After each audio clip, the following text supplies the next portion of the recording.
Her father pushed the envelope across the table like it was some kind of charity gesture. "We think it's best for everyone," he said with a tight smile. "You've had your fun. But our daughter deserves someone who can keep up." I didn't touch it. My wife blinked, confused. "Dad, what is this?" Her mother chimed in. "It's not personal, sweetie. We just think it's time you outgrew fairy tales." My name is Ethan Shaw. I've been married to Lena for 3 years. And she's always believed I'm just a quiet guy who works a modest tech job, likes cheap coffee, and lives simple. She doesn't know that I'm the silent co-founder of the very company where her father serves as a director, and that every decision he's made for the last 5 years has passed through my hands first. This dinner? I requested it. This table? I chose it. This envelope?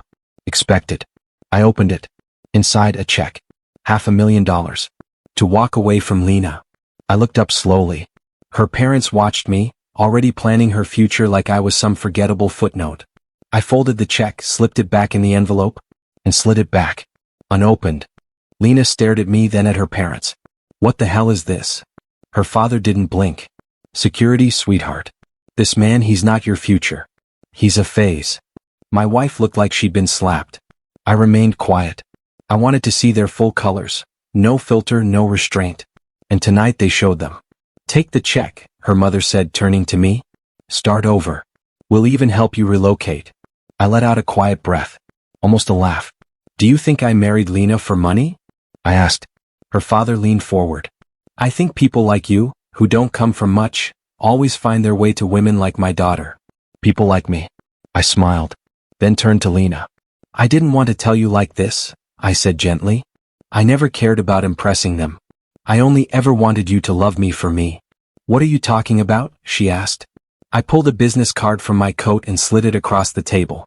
Her father's eyes twitched when he saw the logo. "Our company." I nodded once. "I've owned 49% of it since before you even made director." And just like that, the room went cold. The silence after I said it felt surgical. Lena looked at me like she didn't know whether to laugh or cry. Her father, he went pale. Completely. "You're lying," he muttered. I raised an eyebrow. "Want me to recite the Articles of Incorporation? Or maybe remind you who approved your recent bonus structure?" His lips parted, but nothing came out. My wife picked up the business card, turning it over in disbelief. "Wait, 49%. Her mom laughed nervously. "That's not possible. You're a what?" I asked gently. "A barista? A nobody? That's what you saw because that's what I let you see." I turned back to Lena. I stayed silent because I wanted one part of my life not defined by leverage, by money, by people who think love comes with a receipt. Her father finally found his voice. "If this is true, then why come here at all?" I met his gaze. "Come. Level. Because I wanted to see who you were when you thought I was beneath you." He stood, fists clenched.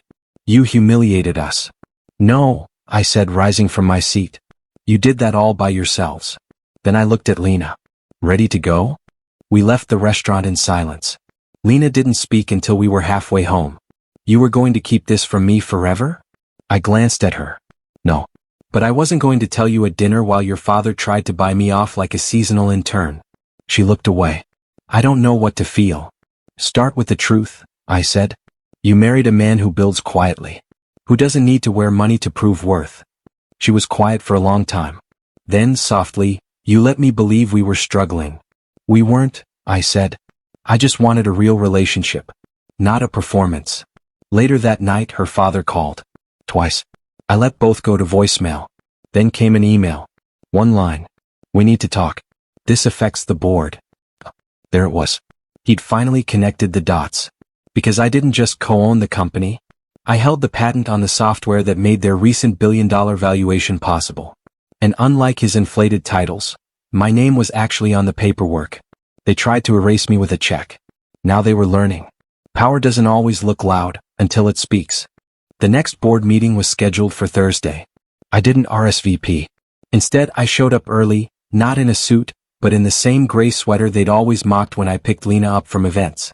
I wanted them to recognize me. Not as a stranger, but as the man they tried to dismiss. The moment I stepped into the glass conference room, silence hit like a pressure drop. Her father sat at the head of the table, already pale. Two directors whispered. One man from legal looked like he'd swallowed bad shrimp. I took the empty seat at the far end. They waited for me to speak. I didn't.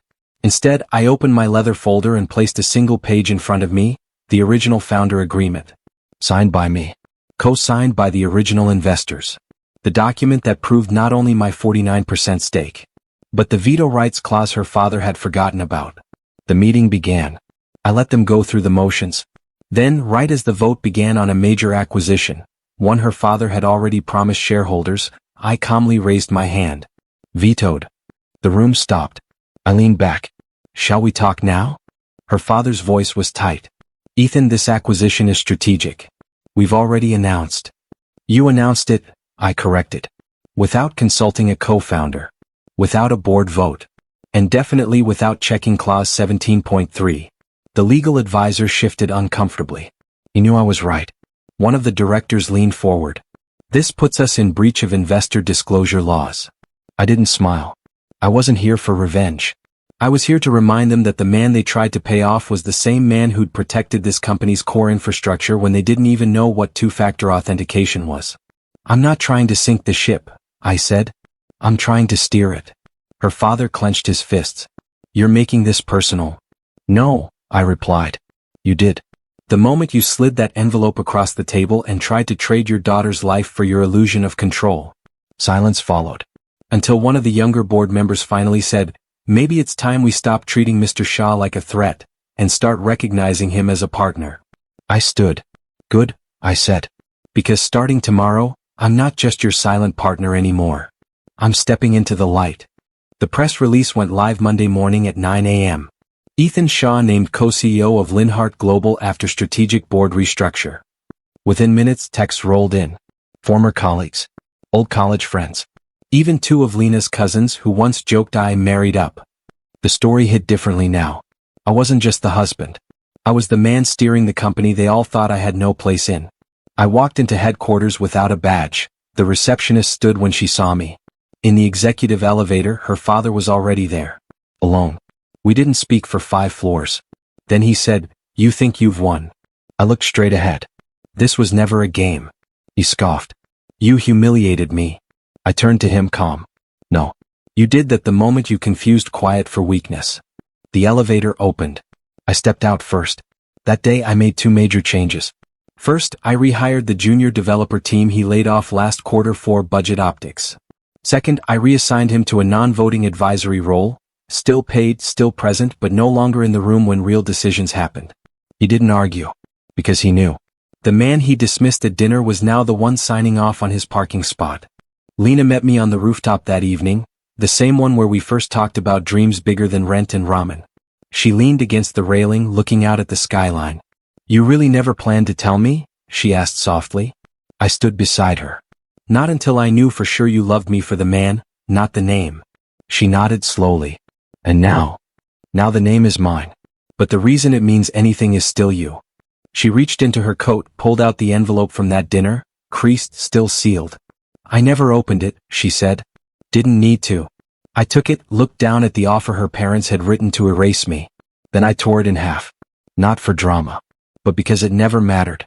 I'm sorry they saw you that way, she whispered. I looked at her. They only saw what I let them. She smiled. Still the quiet one. I shook my head. Not anymore. Behind us, the lights of our company glowed across the high-rise glass. No longer just his. No longer hidden. I didn't need to shout to arrive. I just waited until the silence was mine to break.